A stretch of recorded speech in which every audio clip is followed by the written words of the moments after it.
जय हिंद दोस्तों। आपके पास कोई इंश्योरेंस एजेंट आता है, इंश्योरेंस का एडवाइजर आता है, चाहे वो किसी कंपनी का हो, सरकारी कंपनी का हो, प्राइवेट कंपनी का हो, और आपको इंश्योरेंस का बड़ा बड़ा प्लान समझा देता है। आपको क्या कहा जाता है? आप तिमाही हो, छमाही हो, सालाना हो, मतलब क्वार्टरली, हाफ ईयरली या ईयरली, इतना पैसा जमा करेंगे तो आपको 5 लाख रुपया मिलेगा 10 साल बाद, 10 लाख रुपया मिलेगा, 20 लाख रुपया मिलेगा, मतलब इंश्योरेंस समझा दिया जाता है। इसके बाद एक बात तो जरूर हर इंश्योरेंस एजेंट बोलता है, ये बात वो जरूर बोलेगा कि आप कम कमाते हैं, कम आपका इनकम है, आप पर आपका परिवार आश्रित है, भगवान न करे, ईश्वर न करे, खुदा न करे आपको कुछ हो जाता है, आपका एक्सीडेंट हो जाता है, आप इस दुनिया में नहीं रहते हैं, आप बीमारी से मर जाते हैं, तो आपके परिवार का क्या होगा? आपको परिवार का एक मोटा रकम मिल जाता है, चाहे आपका 1 प्रीमियम जमा हुआ हो, 2 प्रीमियम जमा हुआ हो, आपका 1 साल चला हो, 2 साल चला हो, 2.5 साल चला हो, इससे कोई मतलब नहीं, आपको पूरा सम एश्योर्ड का पैसा मिल जाता है और आपका परिवार हंसी खुशी जिंदगी जीता है, आपके बच्चों को कोई दिक्कत नहीं आती। ज्यादातर अधिकतर लोग इसी लालच में कराते हैं कि चलो 5 प्रीमियम 10 प्रीमियम अगर जमा कर दिया, हमें कुछ हो गया, हमारा परिवार को आसानी से पैसा मिल जाएगा। लोग 20-20 लाख, 30-30 लाख, 40-40 लाख का इंश्योरेंस करा लेते हैं। साल में कोई कोई बंदा है तो 1 लाख, 1.5 लाख, 2 लाख भी प्रीमियम भरता है। बहुत सारे हैं जो बहुत मेहनत से कमाते हैं, 2,000, 4,000, 5,000, 7,000, 10,000 का भी प्रीमियम सालाना भरते हैं, चाहे आप ईयरली भरते हैं 6 महीना। तो मैं आपको बता दूं, ये जो सब जो बाग दिखाया जाता है, क्या सच्चाई में ये पूरा होता भी है? क्या सभी लोगों को पैसा मिलता भी है? क्या बिना तकलीफ के, बिना दिक्कत के, बिना भाग दौड़ के, बिना कोर्ट गए पैसा मिलता भी है? ये टर्म इंश्योरेंस की बात हो, चाहे लाइफ इंश्योरेंस की बात हो, चाहे आपको एक्सीडेंटल इंश्योरेंस की बात हो, चाहे किसी प्रकार का इंश्योरेंस आपको मिला हुआ है, तो मैं आपको बता दूं, ये इंश्योरेंस इतनी आसानी से क्लेम नहीं मिलता है। इतनी आसानी से कोई भी कंपनी क्लेम नहीं देती है। तो दोस्तों, आगे बढ़ने से पहले रिक्वेस्ट करूंगा, इस वीडियो को लाइक करेंगे। बहुत ही गहरी मुद्दा पे बात कर रहा हूँ, पूरे वीडियो में आप बने रहेंगे, क्योंकि आपके काम का भी है, आपके गांव समाज के काम का भी है, आपके रिश्तेदार का काम का भी है, आप किसी को बता भी सकते हैं। बहुत ही गहरी बात करने जा रहा हूँ। देखिए, इंश्योरेंस क्यों कराना चाहिए? लोगों का कहना है इसलिए कराना चाहिए, एजेंट का कहना है इसलिए कराना चाहिए ताकि हमारे न रहने के बाद हमारे परिवार का संरक्षण हो सके, उसे आसानी से सब कुछ उपलब्ध हो सके, कमाने वाला कोई ना भी हो तो उस पैसा का इस्तेमाल करके लाइफ में कुछ कर सके, इसलिए होता है। मैं आपको बता दूं कि जब जिस व्यक्ति का बीमा रहता है, बीमा होता है, उसका डेथ हो जाता है, एक्सीडेंट में मौत हो जाती है, तो क्लेम जो मिलता है, मैं आपको बता दूं, जिसका सम एश्योर्ड 1 लाख, 2 लाख, 3 लाख, 4 लाख, 5 लाख इतना तक रहता है, लगभग बता रहा हूं आपको, उसको भले ही क्लेम मिल जाता हो आसानी से, या फिर पोस्टमार्टम रिपोर्ट लगा दिया अगर मृत्यु हो गई तो एक्सीडेंट से, या फिर एक्सीडेंट से नहीं हुआ, नॉर्मल हुआ तो मृत्यु प्रमाण पत्र लगा दिया, आधार लग गया, पैन लग गया, उत्तराधिकारी का सारा डॉक्यूमेंट्स, बैंक खाता सब कुछ लग जाता है, मिल जाता है पैसा थोड़ा सा इंक्वायरी के बाद, 2 महीने, 4 महीने, 5 महीने बाद मिल जाता है।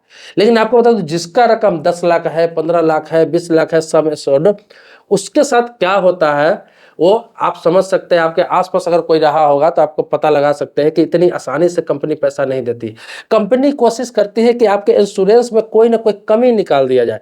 उनका भी एडवाइजर होता है, उनका भी वकील होता है, उनका भी लीगल टीम होता है, जो इसलिए होता है कि इंश्योरेंस का पैसा देना न पड़े, और वो कमी निकालने पे रहती है कि इसका कमी निकाला जाए ताकि हमको इंश्योरेंस का पैसा न देना पड़े, और ये कमी निकाल दिया जाए कि ये तो हमारा पॉलिसी में था ही नहीं, आप इसकी मौत इस तरह से हुई है, इसने ये प्रीमियम को फेल कर दिया था, या फिर कुछ ना कुछ ये बीमारी का इसमें कवर नहीं कर रहा था, ये बीमारी से ही बंदा मरा, कुछ ना कुछ कमी निकालने के फिराक में रहती है। मैं आपको बता दूं, पहले एक्सीडेंटल पे बात कर रहा हूं कि एक्सीडेंटल जो इंश्योरेंस होता है, देखते होंगे third party insurance, first party insurance गाड़ी का रहता ही है। किसी गाड़ी से कोई किसी का डेथ हो जाता है, टक्कर लगने से उसकी मृत्यु हो जाती है, इंश्योरेंस क्लेम देने का पूरा अधिकार है उसको, और आसानी से देना चाहिए इंश्योरेंस कंपनी को। लेकिन किसी को भी आज तक, चाहे 2 लाख हो, 4 लाख हो, 5 लाख हो, कंपनी आसानी से इंश्योरेंस क्लेम नहीं दी है। उसमें होता क्या है, आप देखते होंगे क्लेम का जो एडवोकेट होते हैं उसके पास जाकर आपको क्या होता है, इंश्योरेंस का क्लेम फाइल करना होता है। अब क्या है कि थाने से उसको पोस्टमार्टम रिपोर्ट भेजा जाता है, यहाँ एक्सीडेंट का पूरा रिपोर्ट भेजा जाता है, एफआईआर की कॉपी भेजी जाती है, वो कितना कमा रहा था, कितना इनकम था, क्या काम कर रहा था, क्या उम्र है, सारी डिटेल्स लगाने के बाद केस फाइल किया जाता है। और एक नॉर्मल केस में 3 लाख, 4 लाख, 5 लाख, 10 लाख रुपया लेने के लिए उस केस को आप देखेंगे, अभी किसी भी कोर्ट में आप जाइएगा, क्लेम का केस देखेंगे, 2 साल, 3 साल, 4 साल, 5 साल से चल रहा है, तब जाकर क्लेम मिलता है। इतनी आसानी से क्लेम नहीं देती इंश्योरेंस कंपनी।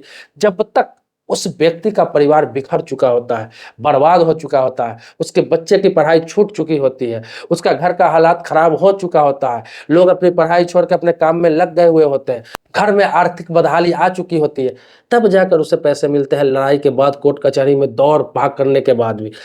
तो आपको बता दूं कि इतनी आसानी से कंपनियां पैसा नहीं देती। ये एक दो कंपनी की बात नहीं, अधिकतर कंपनी की बात।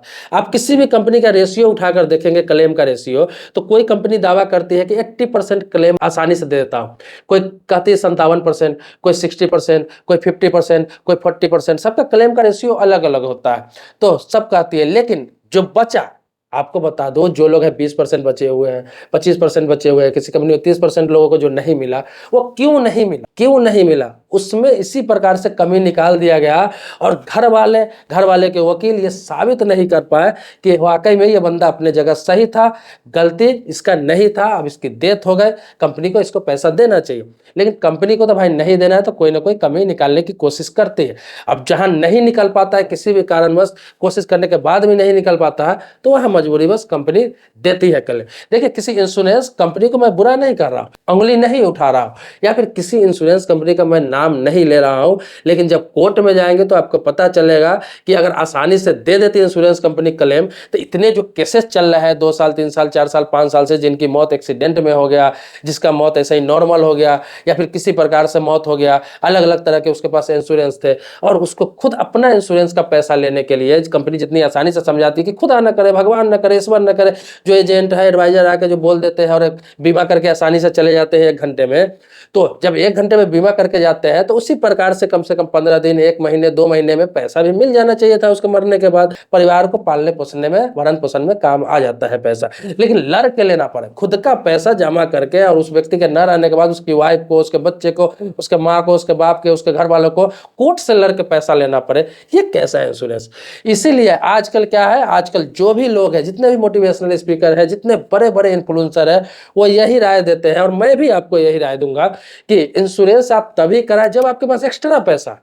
जैसे कि पहला प्राथमिकता आप दे, अगर आपके पास पैसा है तो पहला प्राथमिकता दे कि पैसा आप प्रॉपर्टी में इन्वेस्ट करें, चाहे वो 2 साल 3 साल 4 साल 5 साल जमा करके ही क्यों ना सही, छोटा ही सही, प्रॉपर्टी में इन्वेस्ट करें।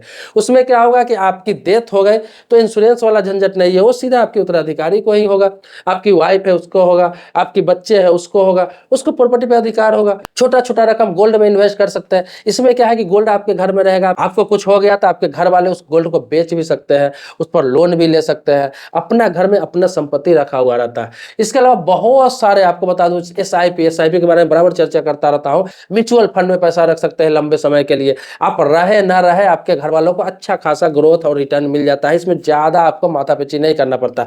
इसके अलावा पोस्ट ऑफिस में एफडी कर सकते हैं, आरडी कर सकते हैं। आप अगर थोड़े पढ़े लिखे हैं, जानकार है, तो आप आईपीओ में पैसा लगा सकते हैं, आप शेयर मार्केट में पैसा लगा सकते हैं लॉन्ग टर्म के लिए। शॉर्ट में तो आप सुनते होंगे, जिसके बाद जानकारी नहीं लगाते हैं लोग, खत्म भी कर लेते हैं पैसा या फिर नुकसान कर बैठते हैं। लेकिन लॉन्ग टर्म के लिए किसी अच्छी कंपनी में आप किसी से राय लेकर रखते हैं 10 साल 15 साल 20 साल के लिए, तो वो पैसा भी अच्छा ग्रोथ देता है, आपके उत्तराधिकारी को अच्छा खासा रकम मिल जाता है। आप इंश्योरेंस कराए, आपके पास एक्स्ट्रा पैसा है, सारे जगह हर जगह आपने थोड़ा थोड़ा इन्वेस्ट कर लिया, कुछ पैसा आप इंश्योरेंस में भी इन्वेस्ट कर सकते हैं। लेकिन आप सिर्फ इंश्योरेंस के भरोसे रहेंगे तो ये उम्मीद मत रखिए कि वो पैसा आपके परिवार को काम आएगा ही या आएगा या नहीं आएगा, इसकी कोई गारंटी नहीं है। लेकिन अभी बहुत सारी प्राइवेट कंपनियां हैं, उसमें ज्यादातर केसेस आप देखेंगे प्राइवेट कंपनियां जितने भी है, लाइफ इंश्योरेंस का, टर्म इंश्योरेंस का, एक्सीडेंटल इंश्योरेंस का, या फिर किसी प्रकार का, वो लोग बहुत ज्यादा बहुत ज्यादा ऑब्जेक्शन करते हैं, बहुत ज्यादा सवाल उठाते हैं। जबकि इंश्योरेंस करने से पहले भी सवाल उठाते हैं कि कोई बीमारी तो नहीं है, आप शराब तो नहीं पीते, आप स्मोक तो नहीं करते, आप किसी प्रकार का नशा तो नहीं करते, ये सारा चीज पूछेंगे आपका जब बीमा करेंगे, सारा चीज पूछेंगे।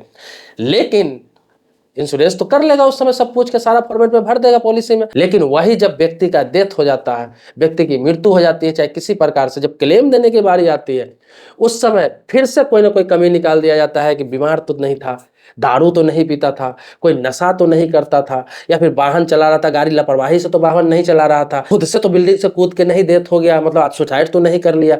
मतलब कोई ना कोई कोशिश करते हैं कि कमी निकाल दिया। क्यों भाई?